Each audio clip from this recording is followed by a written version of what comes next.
Smerter må ikke fylde hele din hverdag.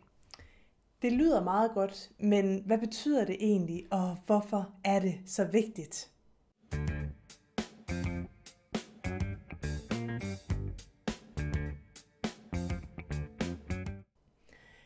Hvad fylder egentlig mest i dit liv? Er det smerterne, eller måske nogle af alle de her ekstra ting, som smerterne har fået ind i dit liv? Måske dårlig søvn, nedsat energi, medicin, behandlinger, udredninger, whatever. Altså listen, den bliver bare ved og ved. Er det de ting, som fylder smerterne, alle de her andre ting? Er det det, der fylder det primære i dit liv? Og hvis det er, så er du garanteret også måske én gang, måske mange gange fået at vide, du må ikke lade smerterne fylde det hele. Og så kan det være, at du bare har stået tilbage og tænkt, jamen det er da også meget fint, at det ikke skal fylde det hele. Men hvad skal jeg gøre ved det? Så i videoen her, der får du den simple årsag til, hvorfor du ikke skal lade smerterne fylde det hele. Og måske også lige et lille tip eller to til, hvad du kan gøre ved det. Men allerførst, så lad mig lige starte med at give dig sådan en lille aha-oplevelse. For der er nemlig sådan et koncept eller et princip, et fænomen kan man måske også kalde det, som hedder målfiksering. Altså der, hvor man kommer til at få skyklapper på, og så kommer til at fokusere uhensigtsmæssigt meget på lige præcis den ting, man prøver at undgå. Men lad mig lige prøve at vise dig en lille hyggelig video, som kommer til at forklare det her langt bedre, end hvad jeg kan gøre lige nu. Så her kommer videoen. And he's off for the big one. Don't crash into the tree.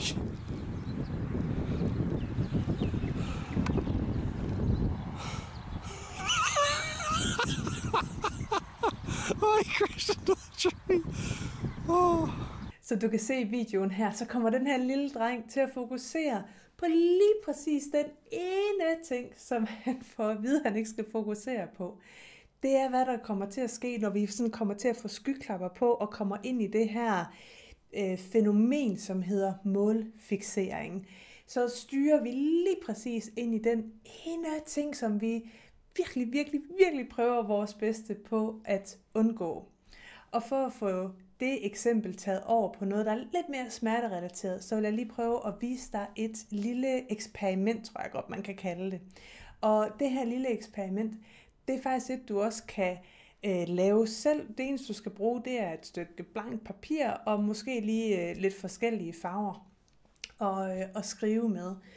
Så vil du faktisk kunne bruge det her eksperiment enten til bare til dig selv, eller sammen med familie, venner eller andre pårørende, for også lige at give dem et indblik i, hvordan din dag og dit liv det egentlig bliver påvirket af det her med smerterne, og måske endda også give dem lidt inspiration til, hvordan de kan hjælpe dig, eller give dig selv noget inspiration til, hvor du kan søge lidt ekstra hjælp, få lidt ekstra hjælp til netop at fokusere på noget andet end bare smerterne i din dagligdag.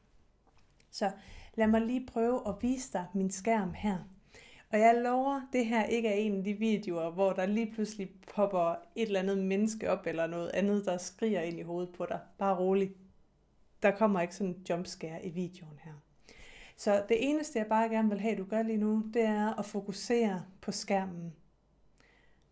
Bare lige kig på skærmen her, og så bare lige lægge mærke til, hvad det er, du lægger mærke til.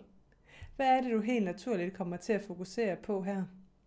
Er det alt det hvide på skærmen? Eller er det den røde plet i midten? Okay, det var et lidt ledende spørgsmål. For alle af os på et eller andet tidspunkt, næsten lige meget, hvor meget vi prøver at flytte fokus over på noget af det hvide, og enten op i hjørnet eller ned i bunden af skærmen, så hele tiden så vil vores fokus blive trukket op til den røde plet i midten. Vores øjne vil helt naturligt flytte fokus derover på. Men hvis jeg nu gør det her i stedet for på skærmen, så prøv bare lige at lægge mærke til, hvad der nu sker med dit fokus. Prøv bare lige at lægge mærke til, hvordan det nu er lettere for dig at fokusere på andre ting. fordi der er nogle andre elementer på skærmen. Du kan fokusere på den lille blå prik eller grønne prik oppe i venstre hjørne, eller måske den store grønne nede i højre hjørne. Det kan også være, at det er en af de orange prikker eller pletter, som du fokuserer på i stedet for. Det kan også være, at du bare lader dine øjne vandre lidt fra den ene plet rundt til den anden. Men prøv at lægge mærke til her specifikt, hvordan det er meget lettere for dig at lade være med at fokusere på den røde plet. Den røde plet i midten er der stadigvæk. Og hvis du lægger mærke til, at det sådan zoomer lidt ud med øjnene, så vil du også lægge mærke til, at den røde plet faktisk stadigvæk er den mest dominerende på skærmen her. Det er den, der er den mest iøjnefaldende. Men alligevel, fordi der er andre ting også at fokusere på og lægge mærke til, så kan du netop flytte dit fokus. Så lad os prøve at gå tilbage til skærmen her, hvor det bare er den ene røde plet på midten af skærmen. Og så tag den her røde plet og byt den ud med det her, nemlig ordet smerte. Altså hvor smerte er det eneste på skærmen eller i livet, som der er at fokusere på. Prøv bare at lægge mærke til, hvordan dine øjne og dit fokus hele tiden bliver rykket ind i midten af skærmen her, ind på smerte. Det kan godt være, at det er lige præcis den ene ting, du prøver at undgå at fokusere på. Men fordi det er det eneste, der er, så er det også der, dit fokus helt automatisk bliver ved med at blive flyttet hen til. Men hvis jeg nu gør det her på skærmen, nemlig fylder skærmen, eller rettere sagt fylder livet op med en hel masse andet også, så er det lige pludselig langt lettere at flytte fokus væk fra smerterne igen. Det kan være, at du flytter fokus over på kvalitetstid med dine samlevere, eller over på madlavning, eller på træning, på brætspil, på en god kage. Meget vigtigt. Det kan også være, at det er biografen, eller oplevelser med familien, eller gåture, eller cykelture, hvad det nu end må være. Prøv at lægge mærke til lige nu, hvordan det er langt lettere for dine øjne, og for din koncentration og dit fokus, og lad det glide over på noget andet, og så holde det der. Så hvis jeg nu for eksempel siger, fokuser på cykeltur. Bare fokuser på cykeltur. Bare lad din hjerne, dine tanker associere frit. Hvad kommer du til at tænke på, når du ser ordet cykeltur? Er det en cykeltur, du har taget for nylig? Måske det er nogle cykelture, du tog dengang du var barn. Måske det er en cykeltur, du har set i fjernsynet, som for eksempel noget med Tour de France. Det kan være alle mulige forskellige ting, som kommer op, når du fokuserer på cykeltur. Det kan også være, hvordan en cykel den ser ud. Det kan også være, at du er cykelmekaniker. Det kan også være bla bla bla. Ikke? Man kan blive ved med at lave forskellige ting, eller forskellige associationer, som handler om cykeltur. Ja, smerte er stadigvæk i billedet. Det har du fuldstændig ret i. Men er det det, der bliver fokuseret på lige nu? Ikke rigtigt, vel? Og det er det samme, som kommer til at ske, hvis du laver det her lille eksperiment sammen med familie, pårørende eller venner, whatever, det giver mening for dig i din hverdag at trække det her eksempel med ind til. For det her, det gør det ret tydeligt at se, at hvis man fokuserer på noget andet i livet, hvis man flytter fokus, så er der også bare mange flere ting. Altså det åbner mange flere døre, både for dig og for din livskvalitet, men også for, altså hvad der kan være noget så simpelt som samtaleemner med dine pårørende. Skal det altid være smerten, eller alt det smerten trækker med sig ind i din dagligdag? Eller skal det være nogle af alle de andre ting, som også er dig, som også er din hverdag, din dagligdag? Og nu ved jeg jo ikke, hvilke ting, der kan være i din dagligdag. Nu har jeg har bare sat nogle forskellige ord på, eller forskellige situationer på her. Men du kan jo lave det samme eksperiment. Du kan jo lave det samme, jeg hopper lige tilbage på kamera her. Du kan jo lave det samme eksperiment. Bare tage et stykke hvidt papir, skriv smerte i midten, og så sæt nogle af alle de ting på, som fylder i dit liv. Eller nogle af alle de ting, som du gerne vil have, fylder i dit liv, er i dit liv, mere end bare smerten. Du kan lave det her lille eksperiment, enten bare for dig selv, eller fordi det er noget, du gerne vil dele med din familie og venner, for ligesom at give dem et lidt større indblik i, hvordan det er at være dig.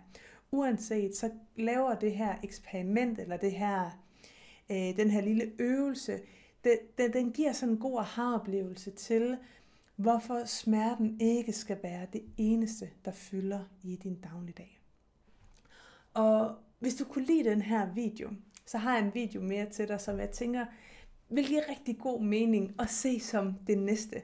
Det er nemlig 7 fejl, du begår, når du planlægger din tid. For hvis du lige nu sidder og tænker, ja, Line, prøv her. Det er så fint, at jeg skal have nogle flere ting ind i min dagligdag, eller have nogle flere oplevelser, whatever, ind i min dagligdag, så jeg har noget at flytte fokus over på. Men hver gang jeg prøver at få lavet mere i min dagligdag, så kommer jeg til at overbelaste mig selv, til at overgøre det, til at blive overambitiøs, og så ender jeg med sådan en crash and burn, altså kommer til at køre sig selv fuldstændig i sænk. Så i den næste video, som jeg vil anbefale dig at se, der kommer jeg til at gennemgå de her 7 typiske fælder, eller 7 typiske fejl, som folk med kroniske smerter kommer til at begå, når de enten planlægger deres tid, deres aktiviteter, og deres, altså hvad det er, de bruger deres energi på. Og selvfølgelig så kommer jeg også til at give nogle gode tips og tricks, nogle gode idéer til, hvordan man netop kan undgå, altså komme udenom alle de her 7 fælder, som er så almindelige. Jeg tør også godt at indrømme, jeg kender godt nogle af de der fælder fra mig selv også. Men hvis den her video, den har været en øjenåbner til dig i forhold til at finde ud af, okay, det kunne godt være, at der var noget andet, der skulle fylde i dit liv end bare smerterne, men du ikke helt ved, hvordan du skal få det til at hænge sammen, så se den video som den næste.